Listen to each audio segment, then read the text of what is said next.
자, 오늘 같이 은혜 받을 말씀은 이사야 41장 8절에서 20절 말씀입니다. 저와 여러분들이 한 절씩 돌아가면서 교독하겠습니다. 그러나 나의 종 너 이스라엘아, 내가 택한 야곱아, 나의 벗 아브라함의 자손아, 내가 땅끝에서부터 너를 붙들며 땅 모퉁이에서부터 너를 부르고 네게 이르기를 너는 나의 종이라. 내가 너를 택하고 싫어하여 버리지 아니하였다 하였노라. 두려워하지 말라, 내가 너와 함께함이라. 놀라지 말라, 나는 내 하나님이 됨이라. 내가 너를 굳세게 하리라. 참으로 너를 도와주리라. 참으로 나의 의로운 오른손으로 너를 붙들리라. 보라, 네게 노하던 자들이 수치와 욕을 당할 것이요 너와 다투는 자들이 아무것도 아닌 것 같이 될 것이며 멸망할 것이라. 내가 찾아도 너와 싸우던 자들을 만나지 못할 것이요 너를 치는 자들은 아무것도 아닌 것 같고 허무한 것 같이 되리니. 이는 나 여호와 너의 하나님이 내 오른손을 붙들고 네게 이르기를 두려워하지 말라. 내가 너를 도우리라 할 것임이니라. 버러지 같은 너 야곱아, 너희 이스라엘 사람들아, 두려워하지 말라. 나 여호와가 말하노니 내가 너를 도울 것이라. 내 구속자는 이스라엘의 거룩한 이인이라. 보라, 내가 너를 이가 날카로운 새 타작기로 삼으리니 네가 산들을 쳐서 부스러기를 만들 것이며 작은 산들을 겨같이 만들 것이라. 내가 그들을 까부른즉 바람이 그들을 날리겠고 회오리 바람이 그들을 흩어버릴 것이로되 너는 여호와로 말미암아 즐거워하겠고 이스라엘의 거룩한 이로 말미암아 자랑하리라. 가련하고 가난한 자가 물을 구하되 물이 없어서 갈증으로 그들의 혀가 마를 때에 나 여호와가 그들에게 응답하겠고 나 이스라엘의 하나님이 그들을 버리지 아니할 것이라. 내가 헐벗은 산에 강을 내며 골짜기 가운데서 샘이 나게 하며 광야가 못이 되게 하며 마른 땅이 샘 근원이 되게 할 것이며 내가 광야에는 백향목과 시띠나무와 화석류와 들감람나무를 심고 사막에는 잣나무와 소나무와 황양목을 함께 두리니 20절 우리가 보고 여호와의 손이 지으신 바요 이스라엘의 거룩한 이가 깨달으리라. 아멘. 이스라엘은 온 세상에 구원의 빛을 비추는 민족으로 부름을 받았습니다. 선택을 받았습니다. 그러나 하나님을 떠나고 우상 숭배를 함으로 말미암아서 예루살렘이 강대국 바벨론에 무너지고 포로로 끌려가게 된 이스라엘 백성들은 이렇게 생각했습니다. 하나님께서는 더는 자신들에게 관심이 없고 자신들을 돌보지도 않으시고 자신들을 버렸다고 생각했습니다. 하나님, 당신에게 정말 실망했습니다. 이것이 그들의 깊은 마음속의 외침이었습니다. 여러분의 외침은 무엇입니까? 강대운 나라들에 의해서 오랜 시간 시달림을 당하면서 이스라엘 백성들은 하나님의 백성으로서의 정체성을 본질을 잃어버렸습니다. 하늘을 나는 독수리가 되어서 마음껏 하나님을 찬양하고 하나님을 높여야 하지만은 그들의 마음은 눈앞에 보이는 현실로 말미암아서 두려움으로 가득했습니다. 움츠러들었습니다. 작아지다가 결국 자신들을 버러지 같은 존재로 여기게 되었습니다. 오늘 그러한 거대한 세상의 물결 속에 살아가는 나는 나 자신을 어떤 존재로 바라보고 살아가고 있습니까? 내가 잃어버린 것은 무엇입니까? 거대한 세상의 한복판에서 이리 치이고 저리 치이다가 하나님의 자녀로서의 거룩한 정체성을 잃어버리고 무력해진 이스라엘 백성들은 지금 두려움으로 온몸을 떨고 있습니다. 이스라엘 백성들은 200년 이상 강대국의 침략으로 유린당한 상처를 안고 있는 아픔이 있는 백성이었습니다. 자신들은 하나님께서 선택하신 민족이라는 자부심은 아예 잊어버린 지 오래되었습니다. 그것은 과거의 이야기일 뿐입니다.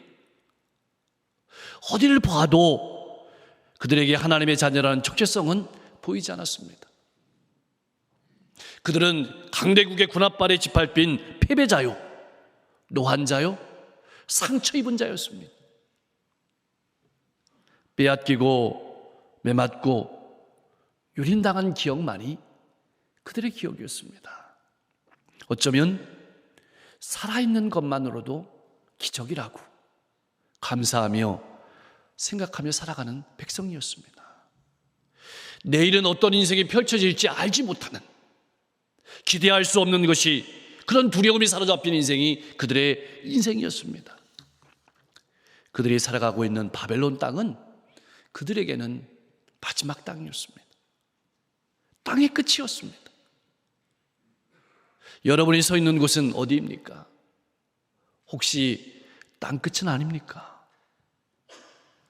바벨론 땅에 살아가는 이스라엘 백성들은 자신들의 삶이 하나님과는 상관없고, 하나님은 더는 자신들에게 관심도 없으시고 돌보지도 않으시고 하소연에도 듣지 않는다고 생각했습니다.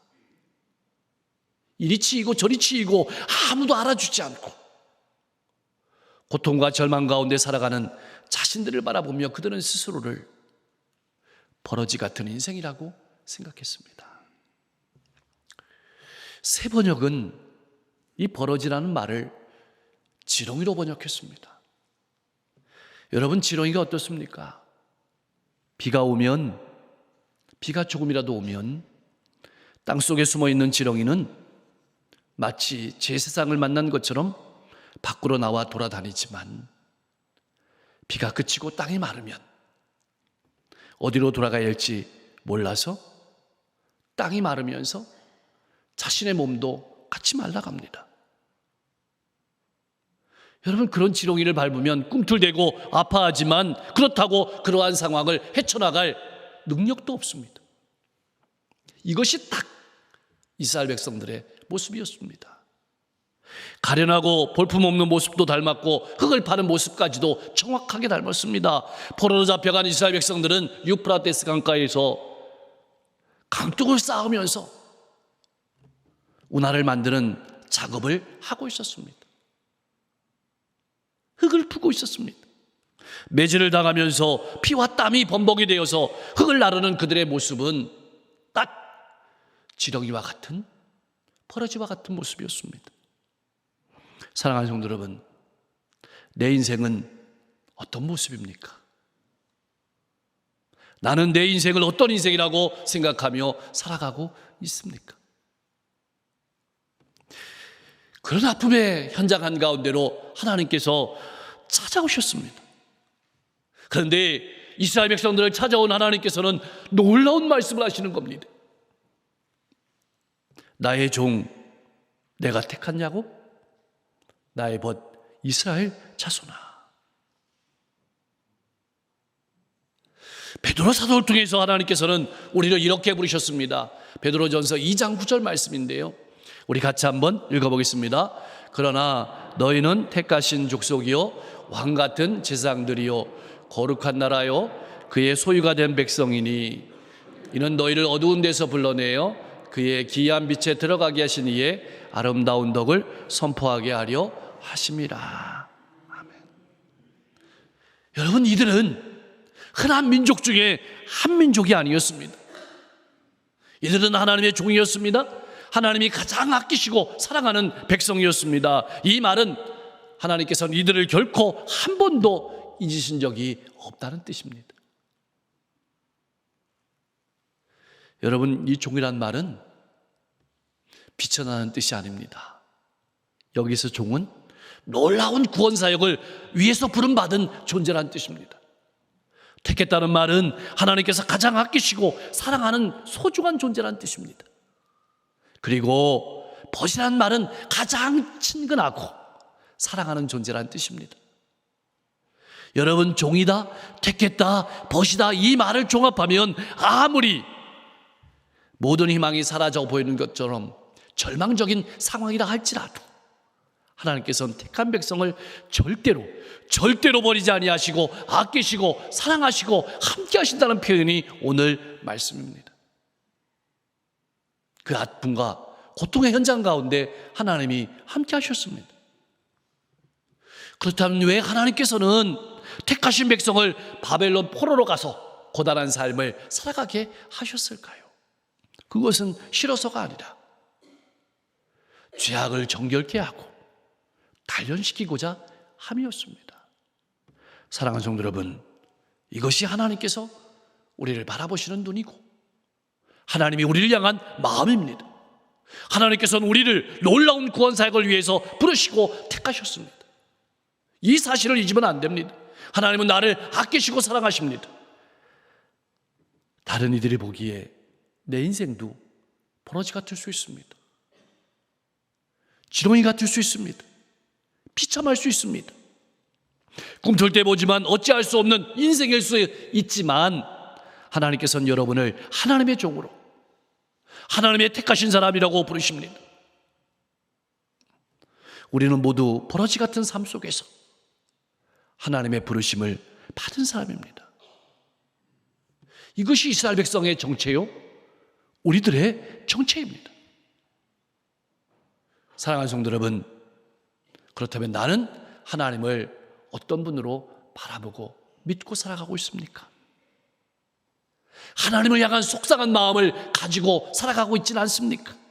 우리는 모두 하나님의 구원 사역을 위해서 하나님께 부름받은 거룩한 하나님의 종이며 자녀임을 잊지 마시고 힘내서 살아가실 수 있기를 소망합니다. 여러분, 하나님께서는 더 강력하게 말씀하십니다. 두려워하지 말라, 놀라지 말라.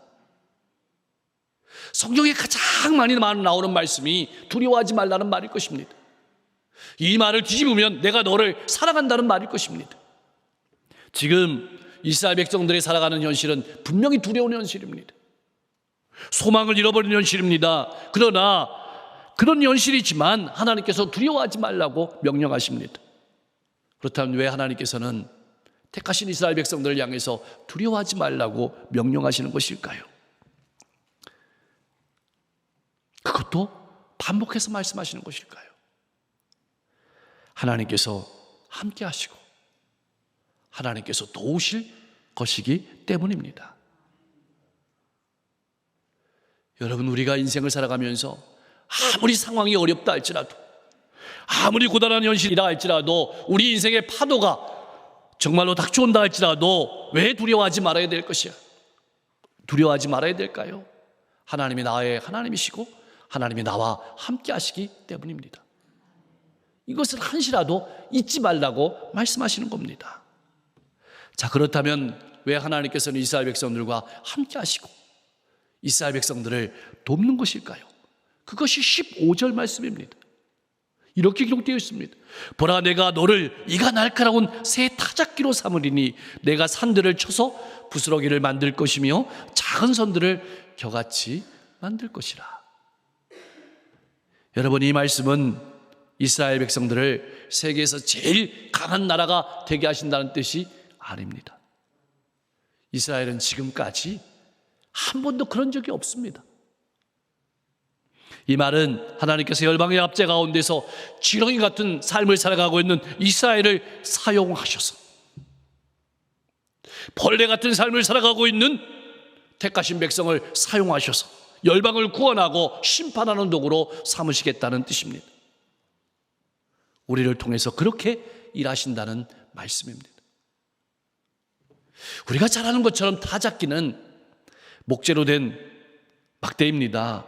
아랫면에 날카로운 돌이나 금속 부치를 달아가지고 이것으로 줄기에서 나달을 분리하는 데 사용하는 겁니다. 타작기로 산들을 쳐서 부스러기로 만들고 겨같이 만들겠다는 뜻입니다. 여러분, 여기서 산은 무엇입니까? 이스라엘 백성들 앞에 놓여있는 문제를 말하는 겁니다. 우리 인생 앞에 놓여있는 당면한 문제를 말합니다. 이스라엘 백성들 앞에 놓여있는 문제는 어떤 문제일까요? 두 가지 문제가 있습니다. 전쟁을 치르면서 강대국들 때문에 큰 두려움이 있습니다. 전쟁의 아픔이 있습니다. 또 하나는 그 두려움이 심리적인 장애로 자리 잡았습니다. 피해의식이 있습니다. 패배주의가 있습니다. 뭘 해도 안 된다, 할 수 없다, 이런 높은 산들이 있습니다. 그것이 자리 잡았습니다. 하나님께서는 이 말씀은 어떤 말씀일까요? 눈앞에 보이는 적들도, 그리고 내 마음에 있는 적들도 모두 해체시킨다는 뜻입니다. 앞으로는 더는 근심하지 않고 살아가게 하시겠다는 뜻입니다. 이 말씀은 더 나아가서는 장차 인간의 몸을 입고 이 땅에 오실 예수 그리스도를 나타내는 말이기도 합니다. 예수님께서는 참으로 이가 날카로운 새 타작 기계입니다.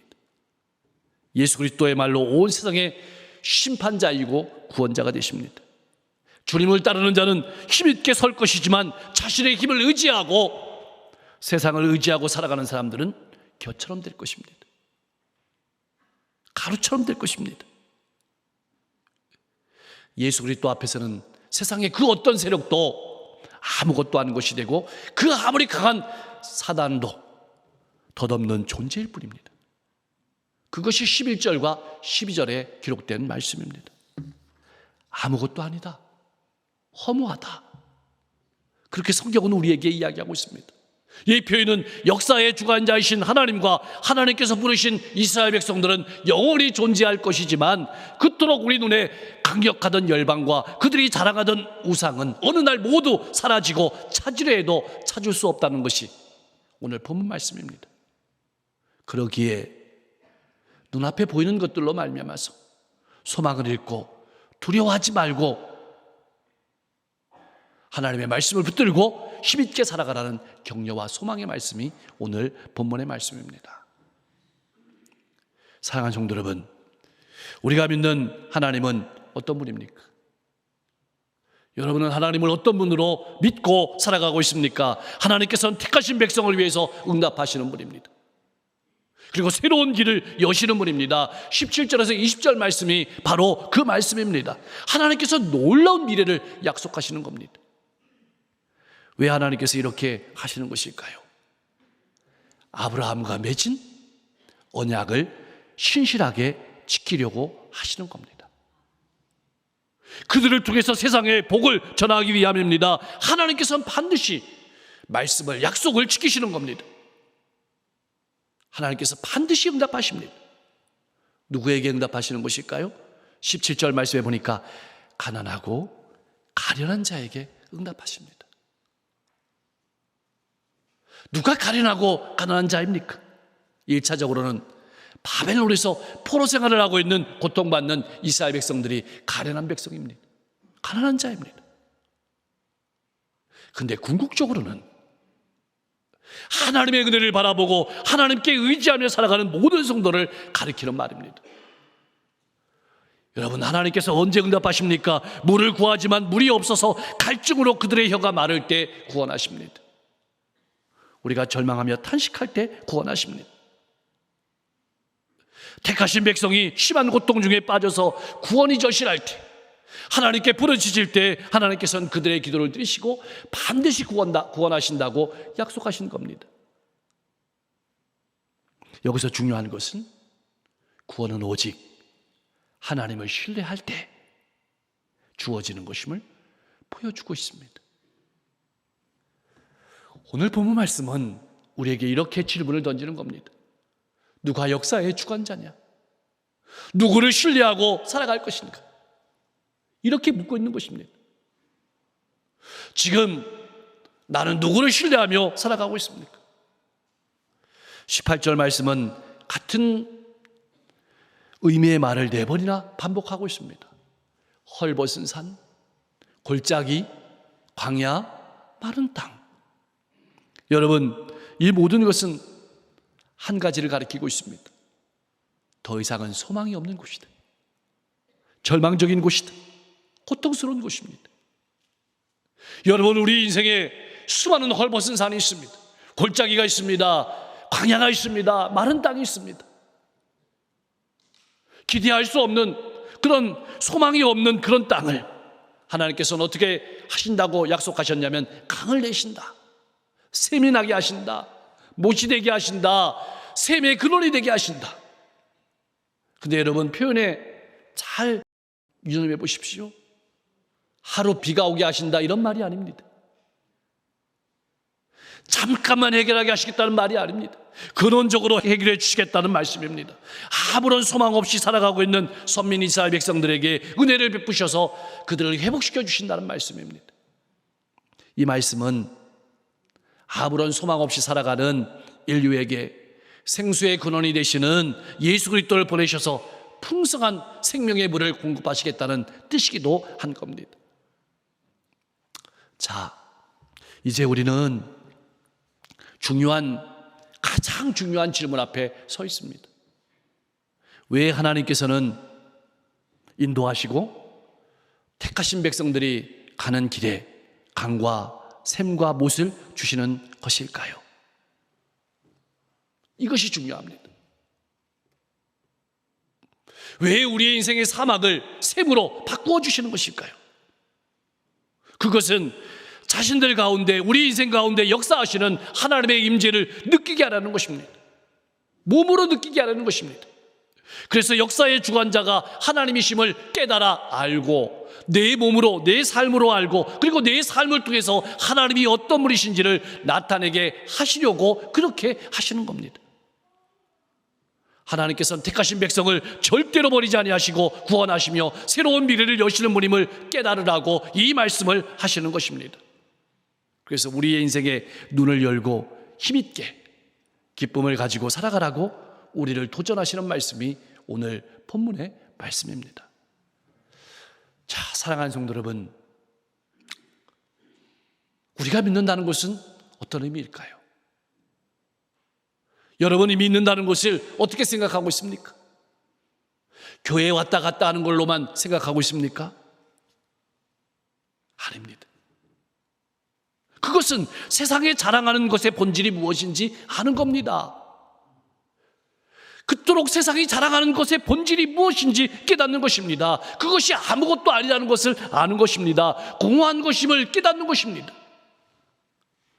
버러지와 같고 지렁이 같은 내가 하나님의 택하신 백성이요 종임을, 하나님의 뜻을 위해 세우신 새 타작기계임을 깨닫는 것입니다. 이것을 내 몸으로 아는 것입니다. 그리고 곧 이 말 하나님의 나라를 믿는 것이고 하나님께서 역사를 주관하고 계심을 믿는 것이 바로 믿는다는 말씀의 내용입니다. 하나님께서 나를 통해서 이런 일을 행하심을 믿을 때 우리 인생 가운데 어떤 절망이 있더라도, 어떤 고난이 있더라도, 어떤 아픔이 있더라도 그 가운데서 찬양하며 기쁨으로 살아가며 하나님을 나타내는 인생이 될 것입니다. 수많은 사람들을 위로하고 격려하며 소망 주는 삶이 될 것입니다. 사랑하는 성도 여러분, 하나님은 내 인생의 사망을 비옥한 땅으로 만들어서 물이 넘치도록 하시는 분입니다. 지금 나는 누구의 손에 붙들려 있습니까? 하나님의 은밀한 손에 붙들려 살아가고 있습니까? 아니면 세상에 붙들려 살아가고 있습니까? 언제나 나와 함께 하시는 하나님만 의지하고 미래를 향해 힘차게 나아가며 기쁨으로 찬양하며 하나님을 나타내며 살아가시는 성도님들이 되실 수 있기를 주님의 이름으로 간절히 축복합니다. 기도하겠습니다. 하나님 아버지, 하나님의 백성으로서의 정체성을 잃지 않고 살아가게 하여 주시옵소서. 하나님께서 나를 바라보시는 눈으로 나를 바라보게 하옵소서. 아무리 희망이 사라진 절망 같은 상황 속에서도 하나님은 여전히 살아 역사하시고 나와 함께 하시며 일하심을 잊지 않게 하옵소서. 하나님께서는 언제나 내 기도를 들으시며 일하신다는 사실을 기억하며 역사의 주관자가 하나님이심을 믿고 담대하게 살아가게 하옵소서. 늘 예수 그리스도 안에서 풍성함을 누리며 살아가는 우리가 되게 하옵소서. 하나님의 손에 붙들려 미래를 향해 힘차게 기쁨으로 찬송하며 나아가는 믿음의 사람으로 하나님을 나타내며 살아가는 인생이 되게 하여 주시옵소서. 한 주간 성도들의 삶을 위해서 기도합니다. 과정이 화목하게 하시고 행복하게 하옵소서. 자녀들의 앞길을 열어주실 때 믿음의 문을 열어주시고 진로의 문을 열어주시고 취업의 문을 열어주시고 결혼의 문을 열어주시고 관계의 문을 열어주시옵소서. 성도들의 일터와 사업장을 복주셔서 들어가고 나가고 복되게 하시고 성도들이 걸어가는 모든 길과 여정 가운데 좋은 사람들을 붙여주셔서 아름답게 이끌림 받게 하여 주시옵소서. 갈멜산 성회가 오늘 저녁부터 시작됩니다. 특별히 강사님에게 성령의 능력을 더하여 주셔서 그 입술로 전하는 말씀을 통해서 모든 성도가 은혜 받고 힘을 얻고 이 시대를 향해서 힘차게 나가게 하실 때 우상은 아무것도 아니며 하나님만이 역사의 주관자이심을 깨닫고 힘을 얻는 시간이 되게 하여 주시옵소서. 오늘도 육신의 아픔을 가지고 나온 성도 있습니까? 마음의 아픔을 가지고 나온 성도 있습니까? 인생의 아픔을 가지고 나온 성도 있습니까? 하나님께서 그 몸을 만드시지 않으셨습니까? 능력의 손으로 만져 주시옵소서. 아픔은 치유되게 하여 주시옵소서. 질병은 떠나가게 하여 주시옵소서. 잘 보이고 잘 들리고 잘 드시고 잘 주무시고 허리와 무릎이 펴지고 온몸이 따뜻하게 하여 주시옵소서. 잠을 잘 이루고 마음의 고통이 사라지게 하여 주시옵소서. 관계가 회복되게 하시고 무엇보다도 인생의 앞길에 놓인 문제가 해결되게 하여 주시옵소서. 세계 열방이 평화하게 하시고 기근과 재해가 극복되게 하여 주시옵소서. 한 주간도 우리 교회 안과 교회 밖의 많은 사역을 통해서 하나님의 나라가 확장되게 하여 주시옵소서. 오늘도 하나님 아버지의 마음을 품고 영혼을 향해서 한 걸음 한 걸음 나아가는 선교사님들의 발걸음을 통해서 수많은 영혼들이 주님께 돌아오게 하실 때 특별히 탄자니아의 비전센터가 은혜 가운데 잘 건축되게 하시고 요한 학사가 든든히 서게 하시고 몽골의 가정교회가 풍성한 열매가 맺어지게 하여 주시옵소서. 예수님의 이름으로 간절히 기도하옵나이다.